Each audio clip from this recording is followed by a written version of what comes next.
As I was saying, I mean, you are said, in fact, not even said, you were a deciding vote in the KwaZulu-Natal legislature. You are literally a kingmaker, if you want to put it that way. Are you happy with how that decision has played out for your party?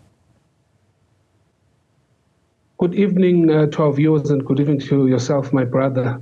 The National Freedom Party is happy to be part of government of provincial unity and is happy to move the people of KwaZulu-Natal forward.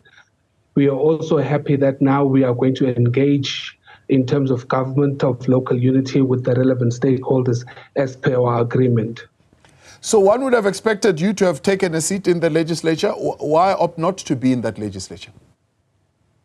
From the onset, my name was not on the list to the provincial legislature, but I was on the list to the national, and unfortunately we could not make the cut at the national level.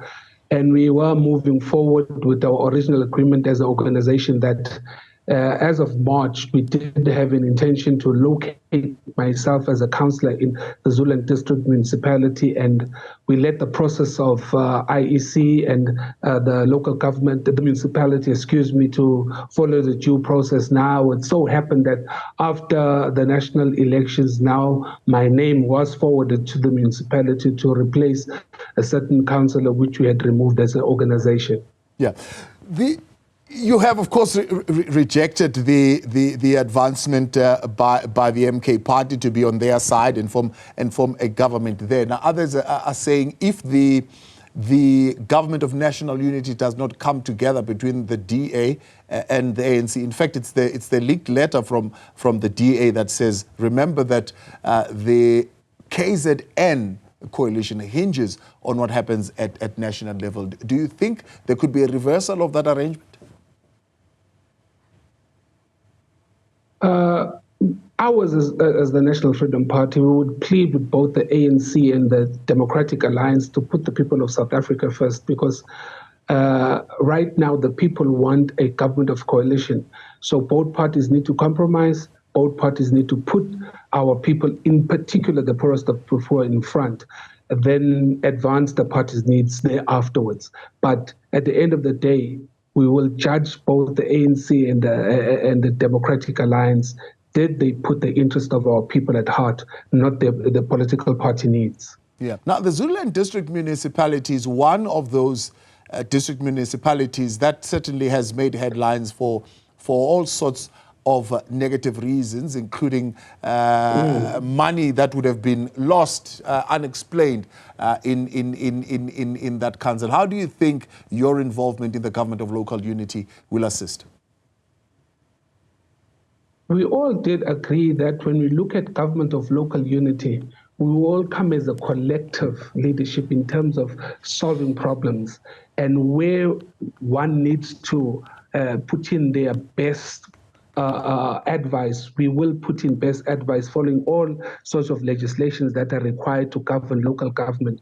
And where there is a hand of corruption, we will allow the due process of litigation to take place. But we did agree that we will co-government and we will all lend a helping hand in terms of redirecting and rebuilding local government to function at its level best to eradicate poverty at local level. So if I hear you well, you're saying if there was any disciplinary processes, any litigation that is in place, should you ascend to the high office there is no intention, as far as you're concerned from the NFP, to interfere with those processes. You will let them run their course. We have no intention of blocking any litigation if everything is done according to the Constitution and the law.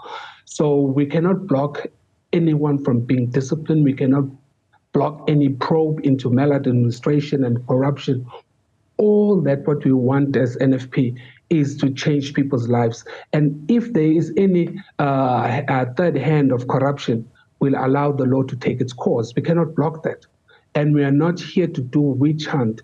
We want to change the people's lives at local level. The desire is articulated here that you would have actually wanted 2 districts, including Zululand District Municipality, in exchange for your vote for Taminduli as the KZN Premier. Are you at liberty to tell us if those two districts you're going to be playing a role?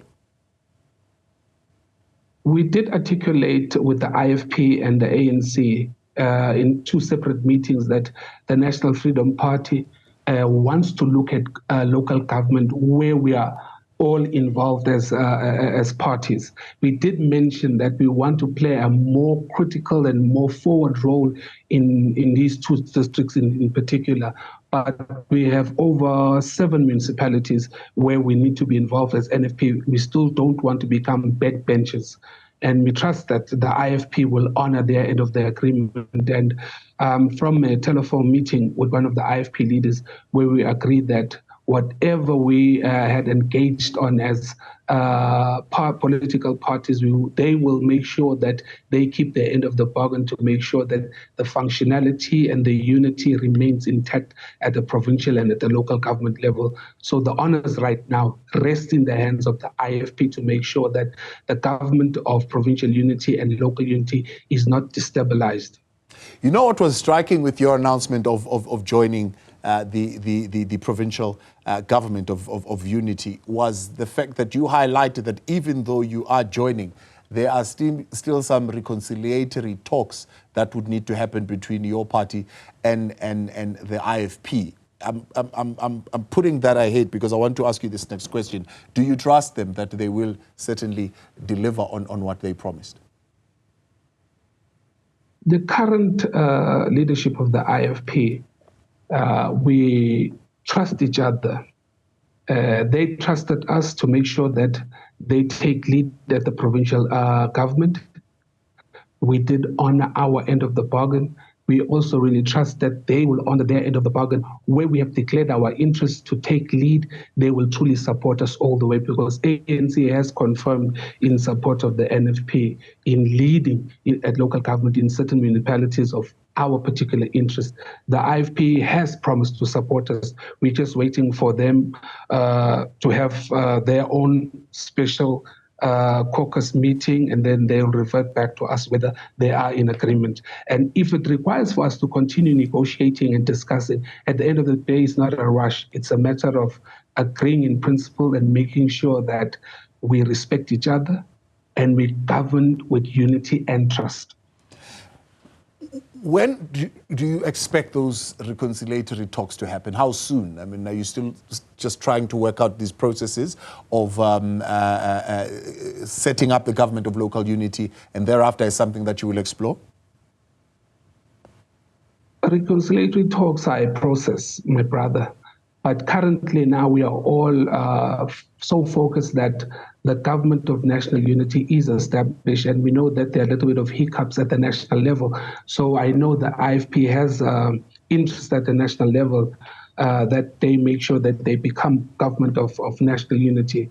We are waiting for the president and the national leadership to finalize the establishment of the cabinet. Then once that is done, then we need to sit down with the national leadership of the IFP and have a secondary meeting and plan a way forward. How can we then have these reconciliation talks? And remember, I said it's a process. Yeah. So we'll have to take it step by step. We don't want to rush it. We have to make sure that all issues are ironed out.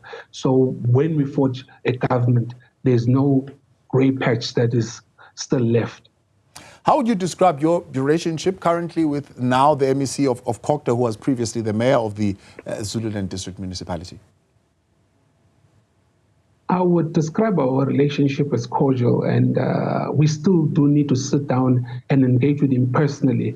But right now, we are engaging with the current leadership of the IFP.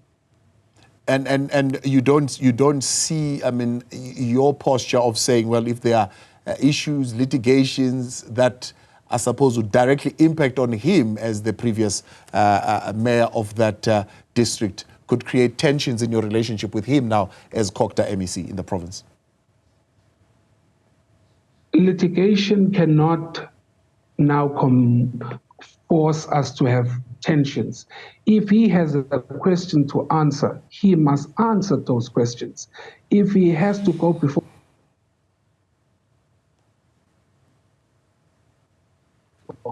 and he must he must respond to any litigations against him. And we cannot now then try and forge a relationship at the expense of law and the Constitution. Mr. Barnes, I appreciate your time. And when are you expecting the swearing in to take place for yourself as a councillor, and I suppose the vote as well? Tomorrow, I've been told that there's a council meeting, and I've engaged with the leadership of the IFP, and in particular the administration of the Zululand District Municipality. Tomorrow, I will be sworn in as a councillor, and I will be participating in tomorrow's program as a councillor, and we are waiting for our formal bilaterals between the IFP and the NFP and the ANC and the NFP, and then all 4 political parties must then engage so we can move forward. We appreciate your time, and I look forward to engaging you again soon. Thank you very much for coming on this evening. Thank you, Thabo, and good night.